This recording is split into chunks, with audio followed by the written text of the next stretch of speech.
So now ओ Electra green take. अब देखिए निवेशकों की चांदी हो गई है। यहाँ पर Q2 के धमाकेदार नंबर्स आ चुके हैं और हम कैलकुलेट करेंगे अर्निंग पर शेयर। तो पूरा देखिएगा, अर्निंग पर शेयर को कैलकुलेट कर पी रेशियो कितना इस वक्त निकल रहा है। ये बहुत इंपॉर्टेंट आपकी वैल्यूएशन के लिए।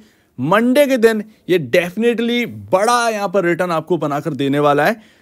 नंबर से ये कह रहे हैं तो बहुत ही बेहतरीन नंबर्स। और Q2 के अंदर वैल्यूएशंस का कंफर्टेबल होना बहुत जरूरी था। JVM ऑटो ने करके दिखाया और आप JVM ऑटो के टक्कर पर पहुंच गए हो। और यहां पर हम देखेंगे कि टोटल इनकम कितना बना है इस क्वार्टर में। 301.26 करोड़, याद रखिएगा 301.26 करोड़ निकल गया है क्वार्टर दर क्वार्टर। अगर आप देखेंगे तो यहां पर 207.52 करोड़ से बढ़कर 301.26 करोड़ निकल के आया है। ये क्वार्टर दर quarter year on year basis पर 219.02 करोड़ के आगे 301 करोड़ का यहाँ पर जो है नेट सेल्स या कहें टोटल इनकम जो है वो निकल कर आई है। तो ईयर ऑन ईयर बेसिस पर धाकड़ नंबर्स, क्वार्टर दर क्वार्टर नंबर्स जो है ना वो बहुत ही बेहतरीन है, ईयर ऑन ईयर बेसिस से भी बेहतरीन है। और खर्चे काट कर जो नेट प्रॉफिट है वो आपका 20 करोड़ 98 लाख रुपए निकल के आया। और यहाँ पर क्वार्टर दर क्वार्टर देखेंगे तो 18.69 करोड़ का जो प्रॉफिट था वो बढ़कर 20.98 करोड़ हो गया है। लेकिन ईयर ऑन ईयर बेसिस पर अगर आप देखोगे तो 100% का जंप देखने को मिलेगा। और ईयर ऑन ईयर बेसिस पर ही नंबर देखे जाएंगे, क्योंकि ऐसा नहीं है कि स्लो डाउन चल रहा था इनके में और काफ़ी क्वार्टर से स्लो डाउन था, क्वार्टर दर क्वार्टर नेट सेल गिरी जा रही थी तो उसके लिए हम क्वार्टर दर क्वार्टर ही देखें। नहीं, ईयर ऑन ईयर बेसिस पर ही देखिएगा ये नंबर्स को। 11.10 करोड़ से बढ़कर 20.98 करोड़ का आया। तो ऑलमोस्ट मोटा मोटा 100% का जंप हमें प्रॉफिटेबिलिटी में देखिए। धाकड़ नंबर यहाँ पर जो है ना आ चुके हैं आपके। और EPS देखिए 2.56 का अर्निंग पर शेयर निकल के आया है। क्वार्टर दर क्वार्टर आपका 2.28 के आगे 2.56 और ईयर ऑन ईयर बेसिस पर तो भैया 1.35 का EPS था पिछले साल इसी क्वार्टर में और वो बढ़कर 2.56 हो गया। तो ये बहुत ही अच्छे नंबर्स, एक्सीलेंट नंबर्स प्रॉफिटेबिलिटी के हिसाब से। अर्निंग पर शेयर यहीं से बोल रहा है कि भाई साहब पी रेशियो में एक जबरदस्त गिरावट जो है ना वो कैलकुलेटेड आएगी। चलिए हम कैलकुलेट करेंगे, लेकिन सेगमेंट वाइज भी देख लें कि क्या हुआ है। तो अभी देखिए कि सेगमेंट वाइज आपका रेवेन्यू ये रहा और यहां पर आपका जो कंपनी ने थोड़ा सा बताया है उस नंबर्स के नीचे थोड़ी सी डिटेल दी है। तो बता रहे हैं कि इंसुलेटर में थोड़ी सी एक रेवेन्यू में गिरावट आई है कहीं ना कहीं। तो वो चलिए ठीक है, वो देखते हैं यहाँ पर क्या हुआ क्या है यहाँ पर। तो यहाँ पर इंसुलेटर में ना क्वार्टर दर क्वार्टर स्लो डाउन हुआ है, गिरावट नहीं।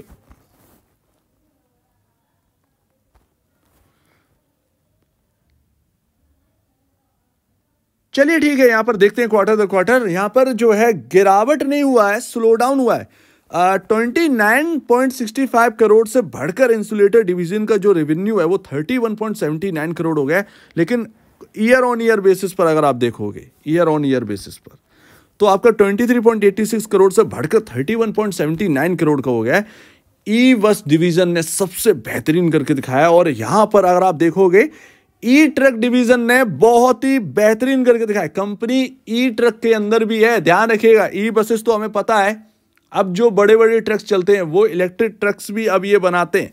तो यहां पर 172 करोड़ से बढ़कर 244.90 करोड़ का जो रेवेन्यू है वो ई बसेस डिवीजन से आया है। और ईयर ऑन ईयर बेसिस पर अगर आप देखोगे तो 188 करोड़ से बढ़कर 244.90 करोड़ का ई बस बिजनेस ने किया है, ई बस डिवीजन ने किया है। तो ये वाकई में बहुत ही बेहतरीन, ई बस से यही उम्मीद थी और ये नंबर्स आए। और ये नंबर्स आगे बढ़ते हुए दिखाई देंगे, ये नंबर्स आगे बढ़ते हुए दिखाई देंगे, वो घटेंगे नहीं। वो 10,000 करोड़ का जो ऑर्डर का जो मैंने पहले एनालिसिस किया था आपके सामने, अर्निंग पर शेयर का भी एनालिसिस किया था, वो अगर सटीक बैठ गया ना, आप देखिएगा ये क्या बनकर दिखा देगा वो इलेक्ट्रा। और ई ट्रक का भी देखेंगे, ई ट्रक का बहुत जबरदस्त बड़ा है। इसको ध्यान रखिएगा कि ई बस का जो बिजनेस है ना पिछले साल नहीं था, सॉरी ई ट्रक का जो बिजनेस है वो पिछले साल नहीं था, नील था, नील। यही तो सबसे बड़ी बात है, ये नोट कर लीजिएगा कि ई ट्रक का जो बिजनेस है वो पहले था 4 करोड़ का, पिछले क्वार्टर में 4 करोड़ का था। पिछले साल नहीं था ई ट्रक का, इस साल है 4 करोड़ का जो अर्निंग थी, जो रेवेन्यू था वो बढ़कर 21.16 करोड़ पहुंच गया है। विन विन सिचुएशन है आपके लिए, विन विन सिचुएशन है वाकई में। जिन्होंने भी होल्ड कर रखा है, वाकई में आपके पास, अगर आपके पास निचले लेवल के आपने होल्ड करी, देखिए वॉलेटिलिटी जो है वो हायर लेवल पर दिखाई देगी। जो पहले से होल्ड कर रहे हैं वो तो एंजॉय कर रहे हैं, सिंपल सी बात है, वो एंजॉय कर रहे हैं, तो वो यहां पर है। तो सेगमेंट वाइज आपको समझ में आ गया होगा। ई ट्रक का बहुत ही मेनली आपको ध्यान रखना है, ई ट्रक बिजनेस जो है वो इनका स्टार्ट हो चुका है, पिछले साल नहीं था, इस साल है, और इस साल अच्छा खासा ग्रोथ दिखाया, और 4 करोड़ से 21 करोड़ ऑलमोस्ट 4-5 गुना हो गया है, 5 गुना यहाँ पर जो है रेवेन्यू हो गया है पिछले क्वार्टर, यानी Q1 के कंपैरिजन आपका Q2 में ई ट्रक का बिजनेस, तो बहुत ही बढ़िया है। और चलिए फटाफट करते हैं अब ईपीएस का एनालिसिस कि ये अर्निंग पर शेयर कितना हो गया है।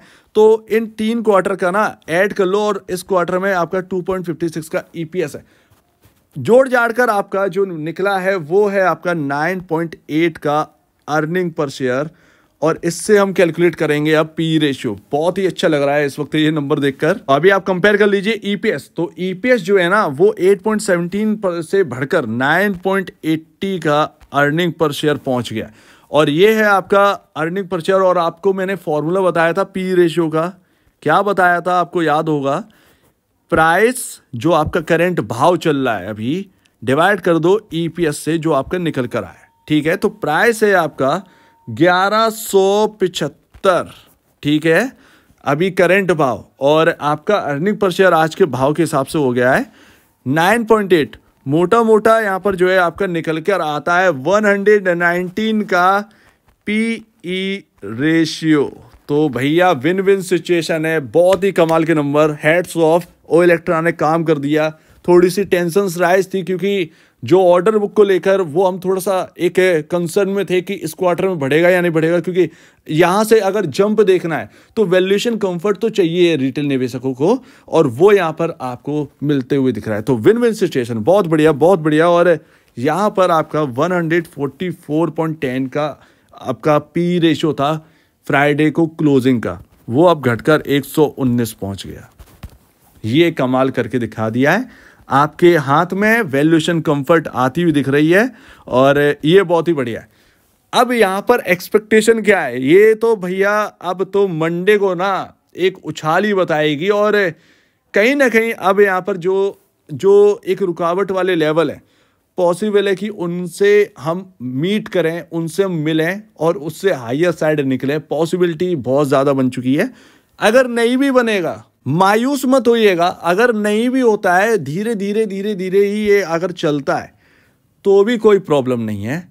आपके हाथ में निवेश किया हुआ पैसा है, ठीक है ना, आपने शेयर लिए, आपने निवेश करके रखा है, बहुत अच्छी बात है। टाइम टू टाइम यहाँ पर होता है, एक दिन में घर नहीं बनता है, ठीक है, ये ध्यान रखिएगा। जितना, क्योंकि वैल्यूएशन पहले से ही बहुत हायर साइड है ना। ओ इलेक्ट्रा की आपको पता ही होगा 114 के आसपास का पी रेशियो तो आपका जेवीएम ऑटो का है, ठीक है, और ये दोनों स्टॉक्स के पी रेशियो काफी हाई हैं अगर आप देखेंगे, तो कोई प्रॉब्लम की बात नहीं है। वैल्यूएशन कंफर्ट आना जरूरी है। जो यहां तक पहुंच गए हैं, 80 रुपए से चलकर यहां तक आए हैं, निवेशकों का बड़ा पैसा बना है, यहां से भी बनेगा, यहां से भी डबल होगा, ट्रिपल होगा, 4 टाइम होगा, निराश मत होइएगा। निवेशकों के लिए वैल्यूएशन कंफर्ट चाहिए बस। तो ये इस तरीके से अगर वैल्यूएशन कंफर्ट आएगा ना तो आपका एक धाकड़ रिटर्न देने के लिए ये स्टॉक तैयार हो। तो मंडे को देखते हैं कैसा रिएक्ट करता है। अपने हिसाब से तो भैया सब कुछ बढ़िया है, अच्छा खासा सेटअप है, और यहाँ पर मंडे को रिएक्ट करना चाहिए स्टॉक बहुत ही अच्छे तरीके से। एंड लास्ट यहाँ पर लेवल्स नोट कर लीजिए। देखिए ये लेवल्स बहुत इंपॉर्टेंट है, ये मैं बहुत पहले सजेस्ट कर चुका था, इनको याद रखना है, रोज रोज बताने का कोई मीनिंग है नहीं, इनको याद रखना है। 1016 और नीचे में 982, ये जो रेंज है ना, ये रेंज है, और ये वो रेंज है कि अगर यहाँ पर स्टॉक गलती से भी आ गया तो सपोर्ट मिलना है, और अगर जब ये टूटेगा तब आप कहिएगा कि अरे भैया प्रॉब्लम आ गई है ओ इलेक्ट्रा के अंदर। और ये दूसरी बार था कि ये स्टॉक है बहुत बुरी तरीके से गिरा, और इसने 1016 पर उसी जगह पर यहाँ पर ना अगस्त के टाइम जहाँ पर सपोर्ट बनाया था, उसी जगह पर डिट्टो उसी लेवल के आसपास से ही सपोर्ट लेकर वापस 1200 पर गया। तो ये ध्यान रखिएगा। फिलहाल यहाँ पर फ्राइडे के दिन जो गिरावट आई है वो 50 डेमा जो है ना वो आपके क्रॉस नहीं हुआ है, ठीक है, ये साफ साफ दिखाई दे रही है। ग्रीन लाइन जो जा रही है ना, ये देखिए, ये रेड कलर का जो आपका जो कैंडल है वो फ्राइडे के दिन का है, वहीं से सेलिंग आई है, उसके ऊपर हम क्लोजिंग नहीं दे पाए, लेकिन ये जो नंबर्स आए हैं Q2 के बहुत मदद कर सकते हैं। और उसके बाद हमारा जो सीधा सामना होगा वो 1270 ये लेवल, जो कि बहुत बड़ा रेजिस्टेंस है। आसान नहीं होगा इसको क्रॉस करना, आसान नहीं होगा बिल्कुल भी, लेकिन अगर हम 1270 के ऊपर चलने लगे, 4 बार अटेम्प्ट, 3 बार पहले तो एक आपका एक रेजिस्टेंस बना, उसके बाद 3 बार ये कोशिश कर चुका है इस जगह पर, नहीं निकल पाया 1270 के ऊपर। 1270 यहाँ पर जो है ना बहुत ही हैवी रेजिस्टेंस है और उसको क्रॉस करना आसान नहीं होगा। तो अगर क्रॉस कर गया, उसके ऊपर चलने लगा, तो फिर तो भैया कहीं ना कहीं ऑल टाइम हाई जो है 1500 के आसपास का, कहीं ये स्टॉक उधर की तरफ जाकर ही रुकेगा कहीं ना कहीं। तो तैयारी कर लीजिए, मंडे को देखते हैं कैसा रिएक्ट करता है ये स्टॉक, इंतजार रहेगा। सो उम्मीद है आप इस बात को समझेंगे। आपका क्या कहना है इसके ऊपर कमेंट सेक्शन में कहिएगा। और अब बीच में वीडियो देखने के लिए बहुत धन्यवाद दोस्तों।